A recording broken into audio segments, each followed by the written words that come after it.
If you have a shovel, you can now garden. You plant it. You put a ½ inch of soil over that pie, called the food pie, and from then on out, once it starts germinating, it actually comes to surface. Once it germinates, then you water it only every other day. And if you have 3 or 4 plants in that ring only requires a quart of water every other day. Mm-hmm. So, and we've had it tested and it works perfectly, and we expect great things with that particular product. So after I got done with that, Cities came to me and says, that's really a brilliant thing that you've done for poor folk, but we have 350 acres of turf and 10,000 trees. What can you do for us?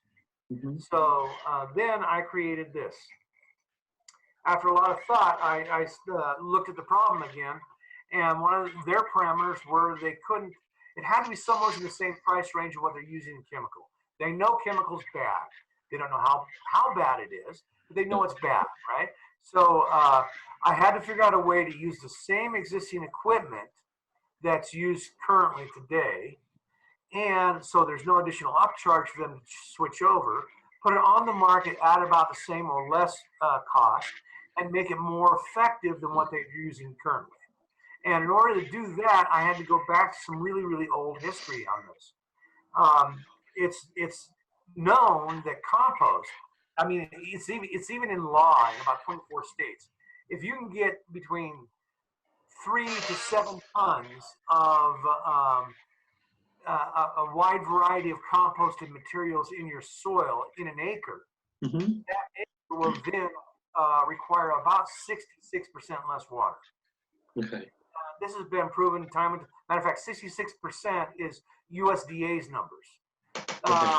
State of New Mexico's numbers are their identifying parameters are that any pound of compost you get into the soil, that pound will hold 20 times its weight, right? Mm-hmm. So if you do the calculations on that, 20 times its weight in water is what he said. So if you do the calculations on, and all of it's misleading because the compost doesn't hold the water at all. The compost it doesn't absorb it, it doesn't do anything. What it does is attract and keep a mat of microbiological life. That microbiological life, when you have this much, you hold that much soil, healthy soil in your hand with microbiological, you'll have 10 billion entities in that little tablespoon of soil. And that 10 billion entities, they have bodies and mass and so on, and they're 85% water. That is how your water is being held at the root zone or the mat, the microbiological mat of this particular product. Now, if you can create a product that is wide enough and full enough of micronutrient, and you're going to be able to attract the widest variety of microbiology you possibly can to the arena, then it's going to be able to produce everything you're going to need in whatever crop it is you're growing. If you look at the science, all the white pages written, say, from 1938, when this was chemical fertilizers were created, to about 1970, they'll all tell you that you can get everything you absolutely need for the fullest, most prolific crop you could possibly imagine from this up to 38% material in your soil, right? And but since about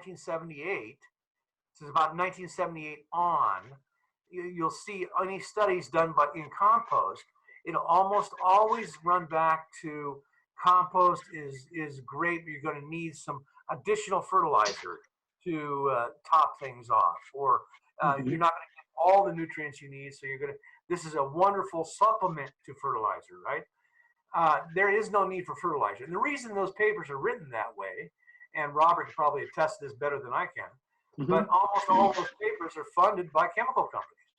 And you don't want to ace out your paycheck when you write a paper, So they will leave it in a more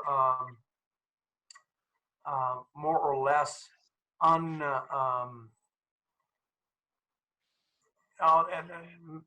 kind of a magnanimous fashion. I'm losing the words here. So they want to point out that it isn't necessary, but they don't want to offend the people who are paying them. I mean, you can look at the university down here in Las Cruces, and I mean, almost everything there is endowments set up by chemical companies. Chemical, So, right. pardon me. Anyway, so now I guess that's enough background. I mean, I've gone on and on. Here. Okay. So let's go with your questions. And well, let's see. Does it work? And so, how effective is it? Well, that's going to be subjective, right? We've got if I was in front of everybody and had the ability to put it on the big screen. Bob, you've seen some of these pictures. Yes, they're extremely dramatic. Yeah, they're extremely dramatic. We've even got side-by-side tests or we haven't got side-by-side, but we've got tests on places that have had 20 to 30 years of chemical fertilizers, and they've gotten to their point of absolutely no return, right? This is the problem with fertilizers. Once you've eliminated all the microbiological life in the soil, no matter what you do, you might be green, but you're not really going to get anything prolific. And we took a place in Tularosa, and a place that was known, and they've got history of it, of chemical fertilizing in front of the city hall for 20 some odd years, 20 plus years. And a photograph of that, it was your typical New Mexico grass. It looked like Charlie Brown hair. It was so thin. That's a little squiggly thing on the top of his head. That's pretty much all they have. And so they put in one application of the pellets that I showed you, the little pellets. It's a little simple little pellet. And did not increase the water, because when you use chemical fertilizers, even today, if you follow the instructions, you're supposed to water 3 rapid successions to get as much of the nutrient into the soil as you possibly can. So they're trying to trap gas, the off-gassing of chemicals, and get it into the soil or in the soil bed, right? And it doesn't work.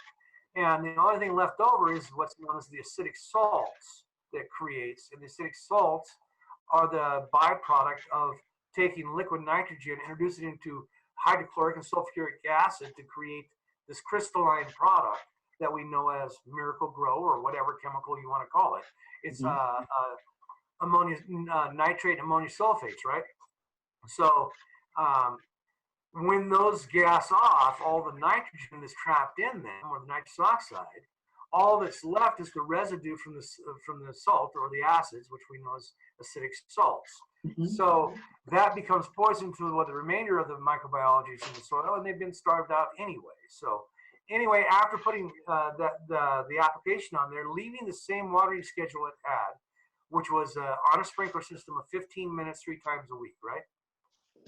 We put out a recommended dosage of the pellets and took photographs of it. And then we took photographs again from exactly the same position 7 days later. And you could see a dramatic difference. Everything was green again.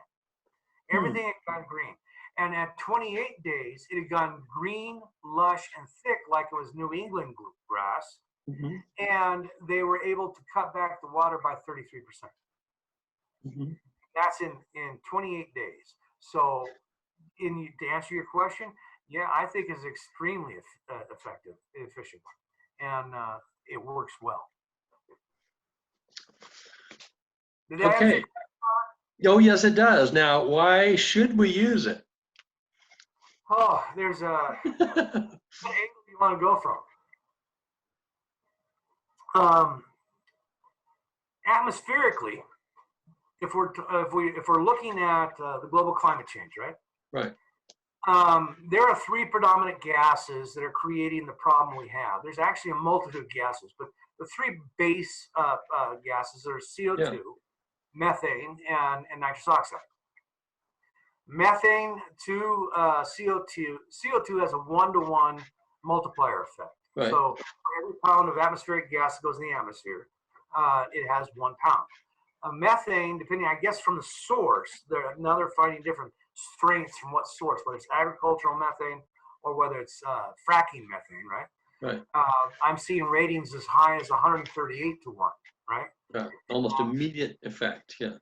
Exactly, and but nitrous oxide is a funny thing. It's a creeper.